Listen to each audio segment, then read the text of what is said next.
নমস্কাৰ মই দিগন্ত বৰা আপোনালোকে চাই আছে শিল্পীকুটিৰ ক্ৰাফ্ট বন্ধুসকল আজি মই আপোনালোকলৈ লৈ আহিছোঁ এপ নেচাৰেল বেছ ফ্লুট মেকিং পদ্ধতি এই বাঁহীটো মই বিশেষকৈ যিসকল বিগিনাৰ্ছ আছে মানে যিসকলে নতুনকৈ বেছ বাঁহী বজাবলৈ আৰম্ভ কৰিছে তেওঁলোকৰ প্ৰতি বিশেষ লক্ষ্য ৰাখি এই বাঁহীটো মই বনাইছোঁ এনেকুৱা এপ বেছৰ ওপৰত হয়তো আপোনালোকে বহু ভিডিঅ' পাব কিন্তু মোৰ এই ভিডিঅ'টো আনতকৈ যথেষ্ট পৃথক হয় যিসকল প্ৰফেশ্যনেল বাঁহী বাদক আছে তেওঁলোকেতো সহজে বজাব পাৰিব কিন্তু যিসকলে নতুনকৈ বেছ বাঁহী বজাবলৈ আৰম্ভ কৰিছে তেওঁলোকৰ বাবে যাতে সহজ হয় সেইটোৰ প্ৰতি লক্ষ্য ৰাখি মই এই বাঁহীটো নিৰ্মাণ কৰিছোঁ আৰু এই বাঁহীটো মই কিদৰে নিৰ্মাণ কৰিছোঁ মই আপোনালোকক সবিশেষ জনাম বিশেষকৈ মই এই ফুটাখিনি ওপৰত বিশেষ গুৰুত্ব দিছোঁ যাতে সকলোৱে সহজে বজাব পাৰে ফুটাখিনি মই যথেষ্ট ডাঙৰ কৰা নাই বা সৰু কৰা নাই এটা নিৰ্দিষ্ট জোখত কৰিছোঁ যাতে সকলোৱে সহজভাৱে বাঁহীটো বজাব পাৰে গতিকে আহক এই বাঁহীটো মই কেনেকৈ বনাইছোঁ মই তাকে আপোনালোকৰ আগত দেখুৱাই আছোঁ এতিয়া এই বাঁহীটো বনাবলৈ হ'লে প্ৰথমে আপোনালোকক এই বাঁহডাল লাগিব 28 ইঞ্চি দীঘল টোটেল চাইজটো হ'ব লাগিব 28 ইঞ্চি মই আপোনালোকক দেখুৱাই আছোঁ ইয়াৰ টোটেল চাইজটো হ'ব লাগিব 28 ইঞ্চি এতিয়া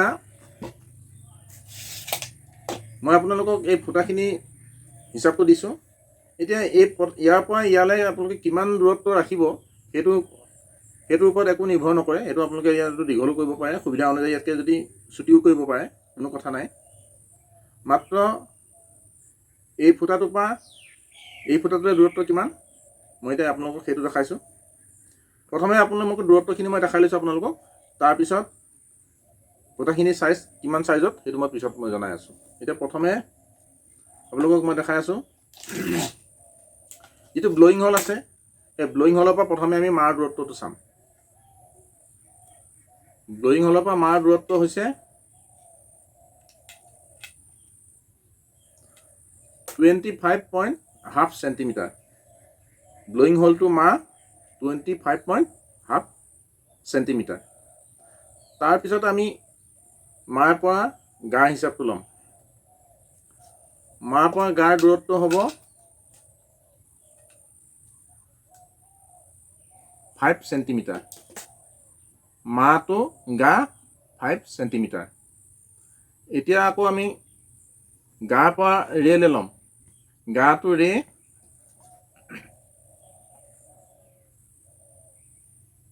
গাটো ৰে হ'ব 5.5 সেণ্টিমিটাৰ গাটো ৰে 5.5 সেণ্টিমিটাৰ এতিয়া ৰে পৰা চালে হিচাপ ল'ম ৰেটো চা হ'ব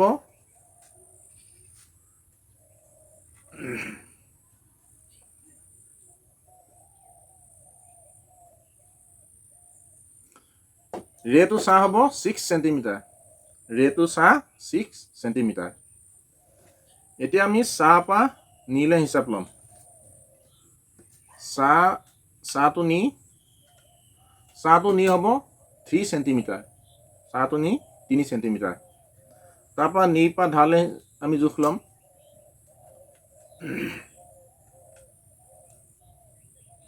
নিটো ধা হ'ব 5.5 সেণ্টিমিটাৰ নিটো ধা 5.5 সেণ্টিমিটাৰ এতিয়া আমি ধা পৰা পাৰলৈ হিচাপ ল'ম এই পাৰ ফুটালে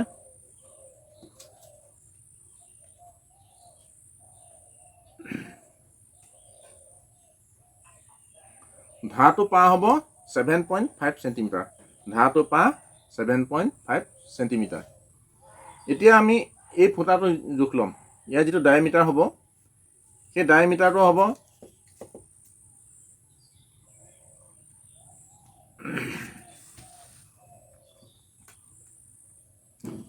ডায়মিটাৰ হ'ব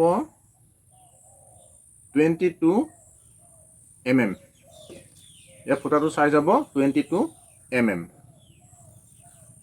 এতিয়া আহক আমি ফুটাকেইটাৰ কিমান হয় সেইটো আমি জোখটো মই দেখাইছোঁ আপোনালোকে প্ৰত্যেকটো হিচাপ নোট কৰি যাব তেতিয়াহে সহজতে বনাব পাৰিব এতিয়া আমি প্ৰথমে চাওঁ ব্লোয়িং হোলটো। ব্লোয়িং হোল হ'ব 12 mm। ব্লোয়িং হোলৰ চাইজটো হ'ব 12 mm। 12 mm জোখত আপোনালোকে ব্লোয়িং হোলটো কৰিব, তেতিয়া বজাবলৈ অলপ সহজ হ'ব। তাৰপিছত আমি এতিয়া আহিম মাটো। এই মা ফুটাটো, মা ফুটাটো হ'ব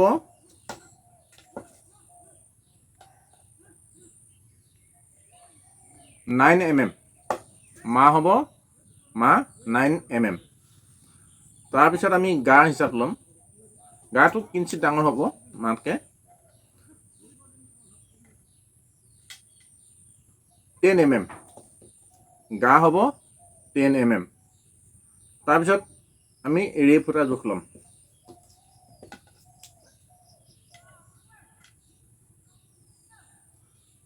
ৰে হ'ব 9 mm। ৰে 9 mm। তাৰপিছত আমি চা ফুটাৰ জোখ ল'ম।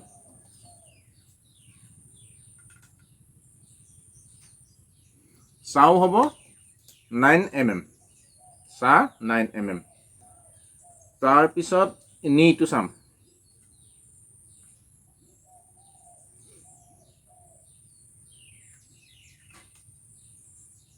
নিটো প্ৰায় 10 mm। 10 mm প্ৰায় 10 mm। 10 mmতকৈ অলপ বাঢ়িবও পাৰে, একো নাই। 10 mm জোখত কৰি ল'লে সুবিধা হ'ব। তাৰপিছত আহিম আমি ধা ফুটাৰ জোখটোলৈ। ধাটো হ'ব, ধাটো 9 mm। অকণমান বঢ়াবও পাৰিব 9 mmতকৈ, একো অসুবিধা নহয়। এতিয়া আমি পাটোলৈ যাম। পা জোখটো ল'ম। পাটো হ'ব 9 mm। এতিয়া এই ফুটাৰ জোখকেইটা কিঞ্চিত মই সৰু কৰিছোঁ, যাতে সকলোৱে সহজে বজাব পাৰে, তাৰ বাবে মই কিঞ্চিত সৰুকৈ বনাইছোঁ। গতিকে যিসকল বিগিনাৰ্ছ আছে তেওঁলোকে সহজে বজাব পাৰিব, সেইটো লক্ষ্য ৰাখিয়ে মই এই বাঁহীটো বনাইছোঁ। ইয়াতকৈ ফুটা পিছৰ পৰ্যায়ত ভালকৈ বজাব পৰা হোৱাৰ পিছত ইয়াতকৈ ফুটাখিনি কিছু ডাঙৰ কৰিব পাৰিব, একো নাই। এতিয়া এটা এফ বেছ বাঁহী এইখিনিয়ে জোখ আছিল। গতিকে বন্ধুসকল, আশা ৰাখিছোঁ আপোনালোকে এই হিচাপ মতে যদি বনায় এটা সুন্দৰ বাঁহী বনাব পাৰিব। গতিকে পৰৱৰ্তী পৰ্যায়ত মই আৰু বাঁহীৰ ওপৰত ভিডিঅ' দিম। সকলোবিলাক বাঁহীৰ ওপৰতে ভিডিঅ' দি থাকিম। গতিকে এনেকুৱা ভিডিঅ'সমূহ পাবলৈ হ'লে নিশ্চয়কৈ আপোনালোকে আমাৰ চেনেলটো ছাবস্ক্ৰাইব কৰাৰ লগতে লাইক, কমেণ্ট আৰু শ্বেয়াৰ কৰিব। আজিলৈ ইমানেই। পুনৰ আন এটা ভিডিঅ'ৰ সৈতে লগ পাম। ধন্যবাদ।